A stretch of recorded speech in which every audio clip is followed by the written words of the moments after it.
ಬಂದ್ಬಿಟ್ಟು ಕಮಲದ ಹೂ ಅರಳಿದಾಗ ಹೂ ನೋಡಿ, ಕಮಲದ ಹೂ ಅದರ ದಳಗಳು ಮೇಲೆ ಕೆಳಗೆ ಮೇಲೆ, ಇದರಲ್ಲಿ ವಿಶೇಷ ಸಂದರ್ಭಗಳಲ್ಲಿ ದೀಪಗಳನ್ನು ಹಚ್ಚಲಿಕ್ಕೆ ನಿರ್ಮಾಣ ಮಾಡ್ತಕ್ಕಂಥದ್ದು. 4ನೇ ಭಾಗ ಬಂದ್ಬಿಟ್ಟು ಮೂರನೇ ಭಾಗ ಬಂದ್ಬಿಟ್ಟು ಬ್ಯಾಂಗಲ್ಸ್ ಡಿಸೈನ್, ನೀವು ಬಳೆ ಹಾಕ್ಕೊಂಡಿದ್ರಲ್ಲ ಆ ಬಳೆಯ ಡಿಸೈನ್ನಲ್ಲಿ ಇರ್ತಕ್ಕಂಥದ್ದು. ಇದರಲ್ಲಿ ದೊಡ್ಡ ದೊಡ್ಡ ಗ್ಯಾಪ್ಗಳಿದ್ದಾವೆ ನೋಡಿ, ಬೆಳೆ ಬರ್ತಾ ಇದೆ, ಹೌದಾ? ಕಾಣಿಸ್ತದೆ. ಇಲ್ಲಿ ಮಾಡಲಲ್ಲಿ ಚಿಕ್ಕ ಚಿಕ್ಕ ಗ್ಯಾಪ್ಗಳನ್ನು ಮಾಡಿದರೆ ನಾನು ಕಡ್ಡಿ ಹಾಕಿರೋ ಹೊರಗಡೆ ಬರ್ತೀನಿ ನೋಡಿ, ಇಲ್ಲಿ ನೋಡಿ, ಕಾಣಿಸುತ್ತಾ ನೋಡ್ರಿ. ಓಕೆ. ಹಾಗೇನೆ 4ನೇ ಭಾಗಕ್ಕೆ ನಾವು ಕೀರ್ತಿ ಮುಖ, ಸಿಂಹದ ಮುಖಕ್ಕೆ ಕೀರ್ತಿ ಮುಖ ಅಂತ ಹೇಳ್ತೀವಿ. 5 ಬಂದ್ಬಿಟ್ಟು ಸಪ್ತ ಸ್ವರಗಳು ಬರ್ತಕ್ಕಂಥ 56 ಕಂಬಗಳು, ಸಂಗೀತದ ಕಂಬಗಳು. ಇದು 6ನೇ ಭಾಗಕ್ಕೆ ಮೇಲೆ ಇಟ್ಟಿಗೆ ಮತ್ತು ಗಾರೆಯಿಂದ ಮಾಡಿರ್ತಕ್ಕಂಥ ಶಿಖರ ಅಂತ ಹೇಳ್ತೀವಿ. ಇದರ ಮೇಲೆ ಬಂಗಾರದಿಂದ ನಿರ್ಮಾಣ ಮಾಡ್ತಕ್ಕಂಥ ಕಲಾಶಗಳನ್ನು ಸಹ ನಿರ್ಮಾಣ ಮಾಡಿದರು. 1565ರಲ್ಲಿ ಇಲ್ಲಿ ತಾಳಿಕೋಟೆ ಯುದ್ಧ ಆಗುತ್ತೆ, ಗೊತ್ತದಲ್ಲ? ಆ ತಾಳಿಕೋಟೆ ಯುದ್ಧದಲ್ಲಿ 5 ಮುಸ್ಲಿಂ ಸುಲ್ತಾನರು, ಬಹುಮನಿ ಸುಲ್ತಾನರು ಈ ಸಾಮ್ರಾಜ್ಯದ ಮೇಲೆ ದಾಳಿ ಮಾಡಿದಾಗ ಈ ಸಾಮ್ರಾಜ್ಯಕ್ಕೆ ಸೋಲಾಯಿತು. ಅಂದಿನಿಂದ 6 ತಿಂಗಳ ಕಾಲ ಇಲ್ಲಿರ್ತಕ್ಕಂಥ ವಿಗ್ರಹಗಳನ್ನು, ಕೋಟೆ ಕೊತ್ತಲಗಳನ್ನು, ಅರಮನೆಗಳನ್ನು ಎಲ್ಲವನ್ನು ಧ್ವಂಸ ಮಾಡಿ ಇಲ್ಲಿರ್ತಕ್ಕಂಥ ವಿಗ್ರಹಗಳನ್ನು ಸಹ ಹೊಡೆದಾಕ್ತಾರೆ. ಓಕೆನಾ? ಇಲ್ಲಿ ಕೆಳಗಡೆ ನೋಡಿ ಗ್ಯಾಪ್ ಕಾಣಿಸ್ತಾ ಇದೆಯಲ್ಲ, ಮೇಲ್ಗಡೆ ಕಡೆ 3 ಗ್ಯಾಪ್, 1 2 3 1 2 3 ಗ್ಯಾಪ್ ಇದಾವಲ್ಲ. ವಿಶೇಷ ಸಂದರ್ಭಗಳಲ್ಲಿ ಮಾವಿನ ಎಲೆಯ ತೋರಣಗಳನ್ನು ಕಟ್ಟಲಿಕ್ಕೆ, ಹೂವಿನ ಅಲಂಕಾರ ಮಾಡಲಿಕ್ಕೆ ಬಿಟ್ಟಿರ್ತಕ್ಕಂಥ ಗ್ಯಾಪ್ಗಳು. ಹಾಗೇನೆ ಇಲ್ಲಿ ಕಾರ್ನರ್ ಪ್ಲೇಸಲ್ಲಿ ಹುಕ್ ಕಾಣಿಸ್ತದೆ ನೋಡಿ, ರಿಂಗ್. ಚಿನ್ನಾದೇವಿಯವರು ಡ್ಯಾನ್ಸ್ ಮಾಡಬೇಕಾದ್ರೆ ನಮ್ಮಂಥ ನಿಮ್ಮಂಥ ಸಾಮಾನ್ಯ ಜನರಿಗೆ ನೋಡ್ಲಿಕ್ಕೆ ಅವಕಾಶ ಇರಲ್ಲ. ಅಂತಹ ಸಂದರ್ಭಗಳಲ್ಲಿ ಕಾಟನ್ ಪರದೆಯನ್ನು ಕಟ್ಟಿ ಸುತ್ತಲು ಕವರ್ ಮಾಡ್ತಾಯಿದ್ರು.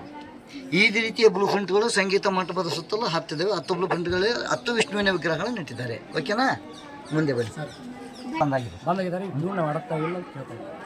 ಟ್ಯೂನಿಗೆ ಸ್ಟಾರ್ಟ್ ಇದ್ದಾವೆ ಇಲ್ಲ ಅಲ್ಲ ಸರ್, ಹೊಡೆದ್ರೆ ಬರ್ತದೆ. ಇದರಲ್ಲಿ ಒಳಗಡೆ ಅಲ್ಲ ಇಲ್ಲ ಅದ ಥರ ಕಲಾವಿದ್ರು ಬೇಕಲ್ಲ. ಬರೀ ಕೈಲಿ ಬರೆಸಿ ಜನ ಚಂಟ ಅನ್ನೋದು ಅಷ್ಟೇ. ಅದ್ರ ಗಂಧದ ಕಟ್ಟಿಗೆ ಬೇಕು, ಗಂಧದ ಕಟ್ಟಿಗಿಂದ ಅದಕ್ಕೆ ತಕ್ಕಂಥ ಕಲಾವಿದ್ರು ಬೇಕು ಅಷ್ಟೇ. ಅಂದಾಗ ಅದು ಯಾರು ನಾರ್ಮಲ್ ವ್ಯಕ್ತಿಗಳು ಬರ್ಸಿದ್ರೆ ಬರಂಗಿಲ್ಲ. ಅಷ್ಟು ನಾವು ಬರ್ಸಿ ತೋರಿಸ್ತೋರು ಜನ 3D ಅಂತಂದ್ರೆ ಅಲ್ಲಿ 2D ನೋಡಿವಲ್ಲ, ಆನೆ ಮತ್ತು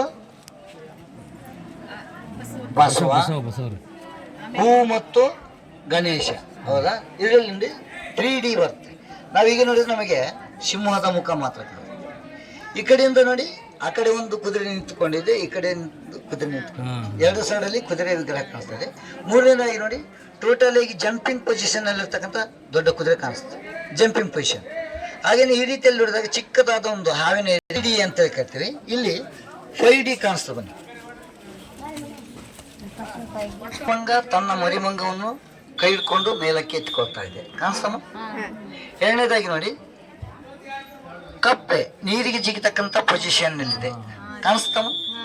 3ನೇದಾಗಿ ನೋಡಿ, ಇದು ಕೋಬ್ರಾ ಅಥವಾ ಹಾವಿನ ಎಡೆ, ಸರ್ಪ ಅಂತ ಕರಿತಾವಲ್ಲ. ಕೆಳಗಡೆ ಶಿವಲಿಂಗ ಇದೆ, ಶಿವಲಿಂಗದ ಮೇಲೆ ಆದಿಶೇಷನ ಕಾವಲು, ಕಾಣಿಸ್ತಮ್ಮ ಎಲ್ರಿಗೂ? ಓಕೆ, ಸ್ವಲ್ಪ ಈ ಕಡೆ ಸರ್ ಬನ್ನಿ. ಇಲ್ಲಿ ಮೇಲ್ಗಡೆ ನೋಡಿ, ಇದು ಆಂಜನೇಯನ ಬಾಲ, ಮೇಲ್ಗಡೆ ಹೋಗಿದೆಯಲ್ಲ ಆಂಜನೇಯನ ಬಾಲ. 2 ಕಾಲುಗಳಿದೆ ನೋಡಿ, ಮೇಲ್ಗಡೆ ಒಂದಿದೆ, ಕೆಳಗಡೆ ಒಂದಿದೆ. ಇದು ಬಾಡಿ ಅಥವಾ ದೇಹ, ಇದು ಕೈ, ಇದು ಹೆಡ್. ಫ್ಲೈಯಿಂಗ್ ಹನುಮಾನ್, ಲಂಕೆಗೆ ಹಾಕ್ತಾನಲ್ಲ, ಫ್ಲೈಯಿಂಗ್ ಹನುಮಾನ್ ಅಂತ, ವಾಯುಪುತ್ರ. ಹಾಗೇನೆ 5ನೇದಾಗಿ ನೋಡಿ, ಬಾಲದಿಂದ ತಲೆಯವರೆಗೂ ನಾವು ನೋಡಿದಾಗ ಹೆಡೆ ತಿಕ್ಕೊಂಡು ಈ ರೀತಿ ಬರ್ತಕ್ಕಂಥ ಹಾವಿನ ಸನ್ನಿವೇಶ, ದೊಡ್ಡ ಹಾವು. ಹಾಗೆ ಕೊನೆಯದಾಗಿ ದೊಡ್ಡ ಮಂಗ ಕುಳಿತುಕೊಂಡಿದೆ, ತನ್ನ ಮರಿಮಂಗಕ್ಕೆ ಹಾಲು ಕುಡಿಸ್ತಾ ಇದೆ. ಮರಿಮಂಗ ತನ್ನ ತಾಯಿ ಹಾಲನ್ನು ಕುಡಿತಿದೆ. ಈ ಕಡೆಯಿಂದ ನೋಡಿದಾಗ ದೊಡ್ಡ ಮಂಗದ ಬಾಲವನ್ನು ಸಹ ಕವಿಯ ಕಲಾಚಾತುರ್ಯ ಅಂತ ಹೇಳ್ಬೋದು.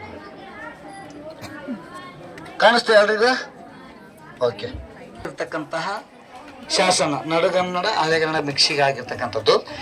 ಇದರಲ್ಲಿ ವಿಜಯ ವಿಠಲ ದೇವರ ಬಗ್ಗೆ ಇತಿಹಾಸ ಬರೆದಿದ್ದಾರೆ, ಹಾಗೂ ರಾಜಾ ಶ್ರೀಕೃಷ್ಣ ದೇವರಾಯನ ಇತಿಹಾಸವನ್ನು ಸಹ ಇದರಲ್ಲಿ ಬರೆದಿದ್ದಾರೆ. ಇದು ಹಳೆಗನ್ನಡದ ಶಿಲಾಶಾಸನ.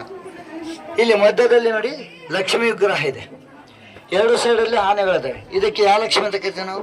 ಗಜಲಕ್ಷ್ಮಿ. ಆನೆಗಳಿದ್ರೆ ಆನೆ ಅಂದ್ರೆ ಏನು? ಗಜ. ಹಾಗೇನೆ ಇಲ್ಲಿ ಕೆಳಗಡೆ 2 ವಿಗ್ರಹಗಳಿದೆ ನೋಡಿ, ದ್ವಾರಪಾಲಕರು. ವಿಷ್ಣುವಿನ ದ್ವಾರಪಾಲಕರು ಯಾರು? ಜಯ ವಿಜಯ. ಶಿವನ ದ್ವಾರಪಾಲಕರು ನಂದ ಸುನಂದ. ಬನ್ನಿ ಒಳಗೆ ಬನ್ನಿ. ಪುರುಷರ ಕಾರಣಕ್ಕೆ ಗರುಡ ಪೀಠ, ಗರುಡ ರಥ, ಗರುಡ ಮಂಟಪ ಅಂತೇಳಿ 3 ಹೆಸರನ್ನು ಕಟ್ತಾರೆ ನೋಡಿ. 14-15 ಶತಮಾನದಲ್ಲಿರ್ತಕ್ಕಂಥ ವಿಷ್ಣುವಿಗೆ ಎದುರಾಗಿ ಕಾಣಬೇಕಂತೇಳಿ ಆ ರಥದ ಒಳಗಡೆ ವಿಷ್ಣುವಿನ ವಿಗ್ರಹವಾದಂಥ ಗರುಡವನ್ನು ಕೂಡಿಸಿರ್ತಕ್ಕಂಥದ್ದು. ಇಲ್ಲಿ ನೋಡಿ ವಿಗ್ರಹವನ್ನು ಸಹ ಹೊಡೆದಾಕಿದ್ದಾರೆ ಬಹುಮನಿ ಸುಲ್ತಾನರು. ಇಲ್ಲಿ ಮೇಲೆ ಒಂದು ವಿಗ್ರಹದಲ್ಲಿ 2 ಇದೆ ನೋಡಿ, ರಾಧಾ ಕೃಷ್ಣ ಕಾಣಿಸುತ್ತಮ್ಮ.